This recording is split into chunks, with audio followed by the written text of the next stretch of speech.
வணக்க மக்களே. நம்ம கார்த்திக் கதையில டிசம்பர் 7 என்ன நடக்க போகுது அப்படிங்கறத பத்தி தாங்க இந்த வீடியோல இப்ப நம்ம பார்க்க போறோம். இந்த வீடியோவுக்கு மறக்காம லைக் பண்ணிக்கோங்க. நீங்க லைக் பண்றதுதான் எங்களுக்கு அடுத்த வீடியோ போடுறதுக்கு ரொம்பவே இன்ட்ரெஸ்டிங்கா இருக்கும். சோ மறக்காம லைக் பண்ணிட்டு இந்த வீடியோவை பாருங்க. என்ன நடக்குது அப்படின்னா, மாயாண்டி நம்ம ஈஸ்வரியோட வீடு இருக்குல்ல, அந்த வீட்டுக்குள்ள உள்ள கதவை வந்து 4-5 ரவுடிங்களை கூட்டிட்டு வந்துட்டு உடைக்க ஆரம்பிக்கிறாங்க. சோ இந்த சத்தம் வந்து வீட்டுல உள்ள எல்லாருக்குமே காதுல விழுகுது. அப்ப ரேவதி தூக்கத்துல இருக்கிறவங்க கண் முழிச்சு, என்ன இது, ஏதோ சத்தம் கேக்குது, என்னாச்சு அப்படின்னு வெளியில வராங்க. அந்த இடத்துக்கு வில்லி, நம்ம ஈஸ்வரி, ராஜா எல்லாரும் வராங்க. மயில வந்துட்டு, என்னத்த இது ஒரே சத்தமா இருக்கு. அப்ப வெளியில இருந்து, கதவை உடைங்கடா அப்படின்னு சொல்லி சத்தம் போடுறாங்க. இதையெல்லாம் கேட்டுட்டு ஈஸ்வரிக்கு ரொம்ப ஷாக்கிங்கா இருக்கு. அப்ப வில்லி இத பார்த்துட்டு, அத்தை அவங்களோட வேலையை ஆரம்பிச்சுட்டாங்க. சோ அவங்க உள்ளார வந்துட்டா நம்ம எஸ்கேப் ஆகுறதுக்கான இடத்த பாத்துக்கணும் அப்படின்னு பிளான் பண்றாங்க. அப்போ ஈஸ்வரி நேரா மயிலு கிட்ட, மாப்பிள்ள யாரு மாப்பிள்ள இது? அப்ப மயிலு சொல்றாரு, அத்தை அது கண்டிப்பா நமக்கு ஆபத்தை கொடுக்கறதுக்காக தான் வந்திருக்காங்க.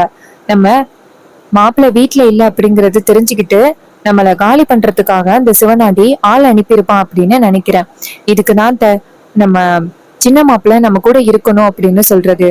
அப்ப வில்லி சொல்றாங்க, இங்க பாருங்க, தேவையில்லாம பேசாதீங்க. இதுக்கு முன்னாடியெல்லாம் அக்கா இந்த வீட்டுல எப்படி இருந்தா, எல்லாரையும் சமாளிச்சுதானே இந்த வீட்டுல இருந்தா. என்னமோ அக்காவுக்கு எதுவுமே தெரியாத மாதிரி பேசிக்கிட்டு இருக்கீங்க. அக்கா இந்த குடும்பத்துக்கு ஒரு தூணா இருந்திருக்கா. எங்களுக்கு என்ன பிரச்சனை வந்தாலும் அவ காப்பாத்தி இருக்கா. இப்ப என்னமோ அக்காவுக்கு எதுவுமே தெரியாத மாதிரி நீங்க பேசிக்கிட்டு இருக்கீங்க. அக்கா பாத்தியா அக்கா, உன் மாப்பிள்ளை இருந்தாதான் இந்த வீட்டை காப்பாத்த முடியுமா? பாத்தியா, அந்த டிரைவர் பையனாலதான் இந்த குடும்பமே ஓடிக்கிட்டு இருந்துச்சா? இதை கேட்டதும் ஈஸ்வரி நேரா மயில பார்த்து, இங்க பாருங்க மாப்பிள்ள, நீங்க தேவையில்லாம அந்த டிரைவர் பையல பத்தி அடிக்கடி இந்த வீட்டுல பேசுறது எனக்கு கொஞ்சம் கூட பிடிக்கவே இல்லை. இதுக்கப்புறமும் அவனை பத்தி பேச்சு இந்த வீட்டுல இருக்கவே கூடாது. அந்த ஒரு விஷயத்த ஞாபகத்துல வச்சுக்காங்க. நேரா போயிட்டு அதிகாரிங்களுக்கு போன் பண்ணி விஷயத்த சொல்லுங்க. நீங்க அதிகாரிங்களுக்கு போன் பண்றது அந்த கதவை உடைக்கிறவங்களுக்கு தெரியக்கூடாது. மயிலு சொல்றாரு, சரிங்கத்த அப்படின்னு சொல்லிட்டு நேரா ரூமுக்கு போயிட்டு அதிகாரிங்களுக்கு போன் பண்ணலாமா அப்படின்னு நினைக்கிறாரு. சோ எப்படியும் அதிகாரிங்களுக்கு போன் பண்ணா அவங்க வரத்துக்கு ரொம்பவே டைம் ஆகிரும். அவங்களுக்கு போன் பண்றதுக்கு பதிலா நம்ம மாப்பிள்ளை கிட்ட போன் அடிச்சு சொல்லிடலாம் அப்படின்னு மயிலு நேரா ஹீரோவுக்கு போன் அடிக்கிறாரு. ஹீரோ போன் அட்டன் பண்ணி, என்ன இந்த நேரத்துல போன் பண்ணிருக்கீங்க?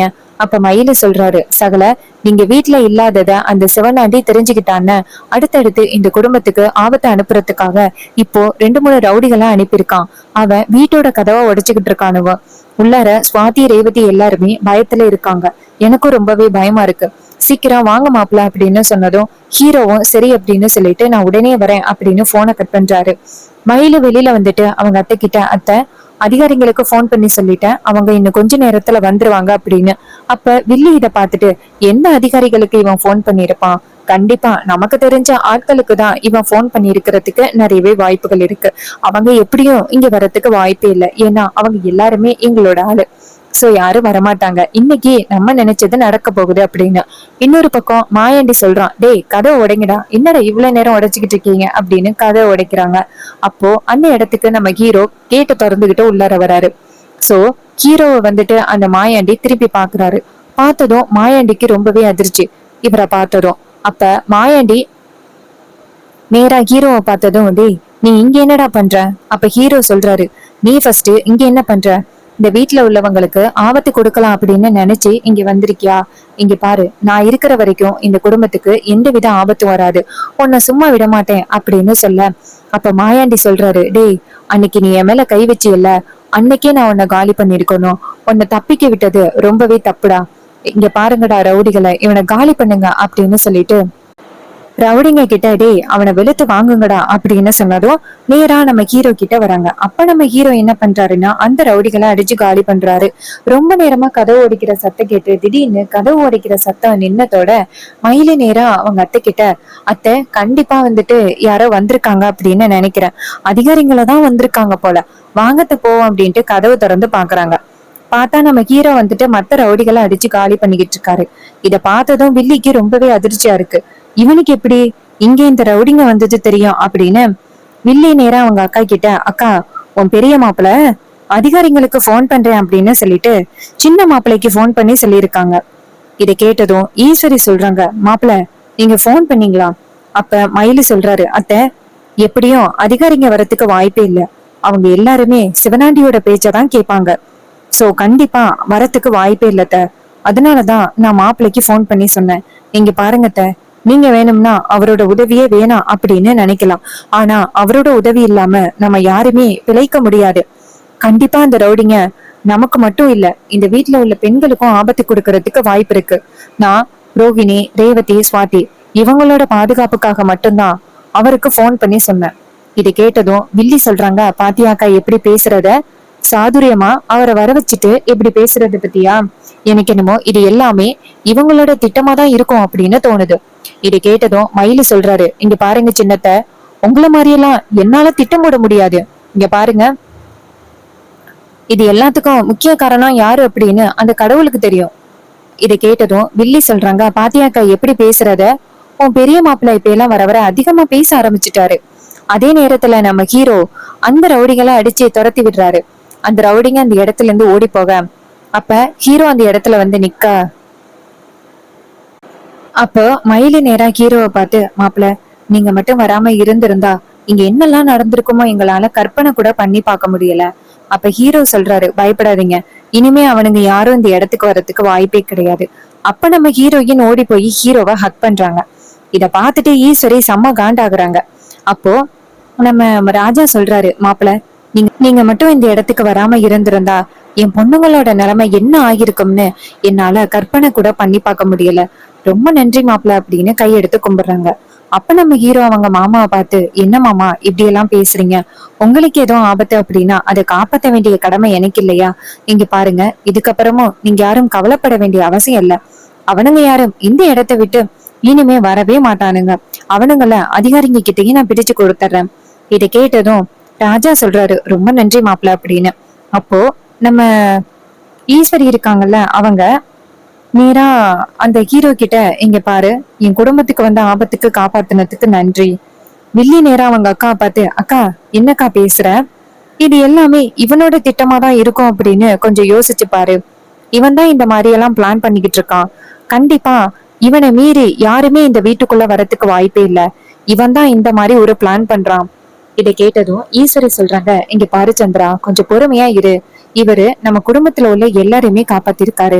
கொஞ்ச நேரத்துல நம்ம எல்லாருக்குமே என்ன ஆகிருக்குமோ என்னால நினைச்சு கூட பார்க்க முடியல. அவ்வளவு பெரிய ஆபத்துல இருந்து இவரு காப்பாத்திருக்காரு. சோ நீ தயவு செஞ்சு பேசாத. இதை கேட்டதும் வில்லிக்கு ரொம்பவே ஷாக்கிங்கா இருக்கு. மயிலே நேரா ஹீரோவை பார்த்து, அத்தைய பார்த்து, இங்க பாருங்க அத்தை, நீங்க தான் அதிகாரிங்களுக்கு போன் பண்ண சொன்னீங்க.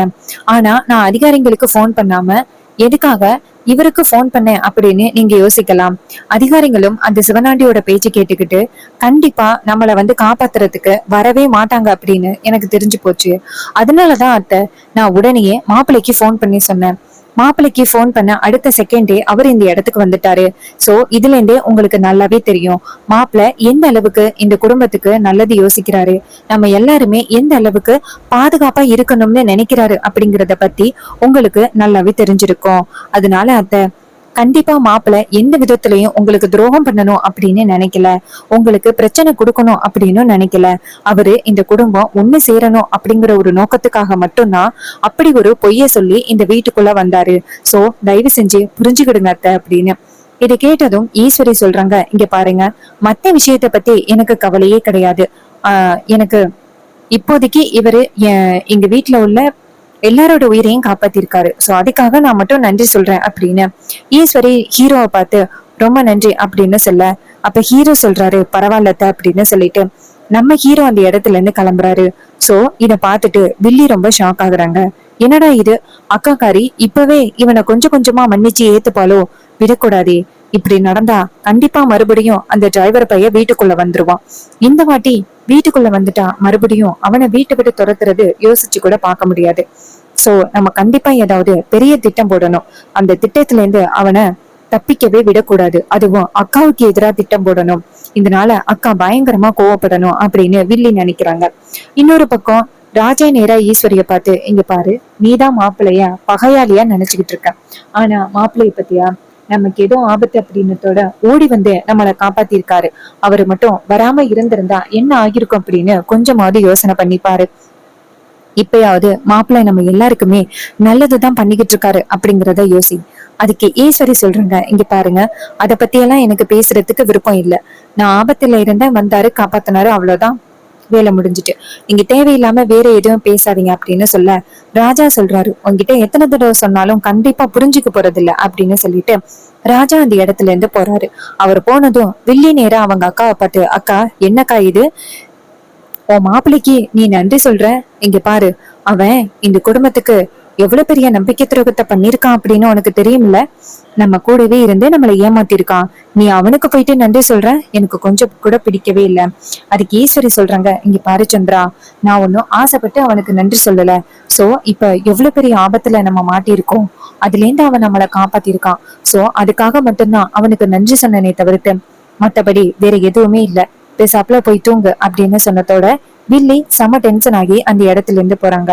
இன்னொரு பக்கம் நம்ம ஹீரோ வர, பாட்டியை நேரா ஹீரோவை பார்த்தே, பேராண்டி, ஈஸ்வரியோட வீட்டுல ஏதோ பிரச்சனை ஆம்லடா, ஏதோ மாயாண்டி ரவுடிகளை கூட்டிட்டு போயிட்டு பிரச்சனை பண்ணானாம்ல, இப்ப என்னாச்சியா? அப்ப ஹீரோ சொல்றாரு, பாட்டி அதெல்லாம் அத்தைய ஆபத்துல இருந்து காப்பாத்தியாச்சு பாட்டி, நீங்க கவலைப்படாதீங்க. பாட்டி சொல்றாங்க, அந்த மாயாண்டிக்கு அப்படி என்னதான் வேணுமா, எதுக்குதான் இந்த குடும்பத்துக்கு இவ்வளவு பிரச்சனைகளையும் தொந்தரவுகளையும் கொடுத்துக்கிட்டு இருக்கா, பாவம் ஈஸ்வரி அப்படின்னு சொல்ல, அப்ப ஹீரோ சொல்றாரு, ஆமா பாட்டி, அத்தை ரொம்பவே பாவம், எவ்வளவு பிரச்சனைகளை தான் அவங்க சந்திப்பாங்க. பாட்டி சொல்றாங்க, ஆமாயா, அவளை நினைச்சு பார்த்தா எனக்கே ரொம்ப கவலையா இருக்குயா அப்படின்னு சொல்லிட்டு ரொம்பவே சோகத்துல பேசிக்கிட்டு இருக்காங்க. அப்போ நம்ம ஹீரோ சொல்றாரு, பாட்டி நான் அந்த வீட்டுல இல்லாதது அந்த சிவனாண்டிக்கு தெரிஞ்சு போச்சுல்ல, அதனாலதான் எப்படியாவது அத்தைய வந்துட்டு காலி பண்ணணும் அப்படிங்கறதுக்காகவும் அந்த குடும்பத்தை ஏதாவது பண்ணணும் அப்படிங்கறதுக்காகவும் அவன் ரவுடிகளை அனுப்பியிருக்கான் அந்த சிவனாண்டி. அப்ப பாட்டி சொல்றாங்க, அப்படியாயா, அவனை சும்மா விடக்கூடாது. அப்ப ஹீரோ சொல்றாரு, பாட்டி அவங்கள நான் பாத்துக்கிறேன், நீங்க கவலைப்படாதீங்க அப்படின்னு சொன்னதும் பாட்டியும் சரியா பேராண்டி அப்படிங்கிறாங்க.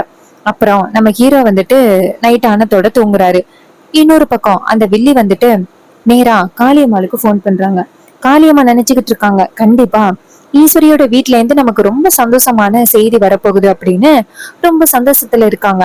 அப்ப வில்லி போன் அடிச்சதோட அந்த அதிகாரி போனை கொண்டு போய் காளியம்மாட்ட கொடுக்குறாங்க. காளியம்மா போனை வாங்கிட்டு, சொல்லு சந்திரா, நம்ம நினைச்சது நடந்துருச்சா, அங்க யாரு காலி ஆகனா அப்படின்னு சொல்ல, சந்திரா சொல்றாங்க, இல்லத்த, இங்க வேற பிரச்சனை ஆகிட்டு. இதை கேட்டதும் காளியம்மா ஷாக் ஆகி, என்ன சொல்ற? அப்ப அவங்க சொல்றாங்க, ஆமாத்த, இது மாதிரி அந்த டிரைவர் பையன் வந்துட்டான், அவன் வந்துட்டு வீட்டுல உள்ள எல்லாரையுமே காப்பாத்திட்டான், அந்த மாயாண்டி பாவம் செமையா அடி வாங்கிட்டு ஓடி போயிட்டான். இதை கேட்டதும் ரொம்பவே ஷாக் ஆகுறாங்க காளியம்மா. என்ன இது, நம்ம நினைச்சது எதுவுமே நடக்க மாட்டேங்குது.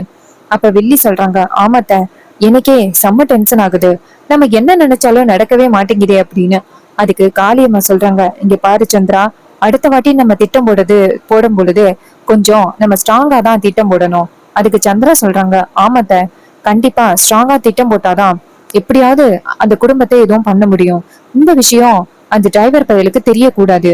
அந்த மயில் இருக்கான்னு அவன் தான் வீட்டுக்குள்ளே இருந்து வீட்டுல என்ன பிரச்சனை வந்தாலும் அந்த டிரைவர் பயலுக்கு போன் பண்ணி சொல்லிடுறான். டிரைவர் பயலுக்கு தெரிஞ்சதோட அவன் நேரா இங்க வந்துடுறான். இதை கேட்டதும் ரொம்பவே ஷாக் ஆகுறாங்க நம்ம காளியம்மா. அப்படியா, அப்போ ஒண்ணு பண்ணு, இனிமே அந்த ஈஸ்வரி இருக்கால, அவளை தனியா வந்துட்டு அனுப்பு, இது அந்த மயிலுக்கு தெரியக்கூடாது. சோ அதை வச்சு அந்த ஈஸ்வரிய காலி பண்ணிடலாம்ல. இது கேட்டதும் வில்லி சொல்றாங்க, ஆமாத்த, கண்டிப்பா பண்ணலாம் அப்படின்னு சொல்லி பிளான் பண்றாங்க. அப்புறம் காளியம்மா சொல்றாங்க, அந்த மாயாண்டி என்ன ஆனான்னு தெரியல. அதுக்கு வில்லி சொல்றாங்க, ஆமாத்த, அவன் என்ன ஆனானே தெரியல அப்படின்னு சொல்லி போன் பேசிக்கிட்டு இருக்காங்க.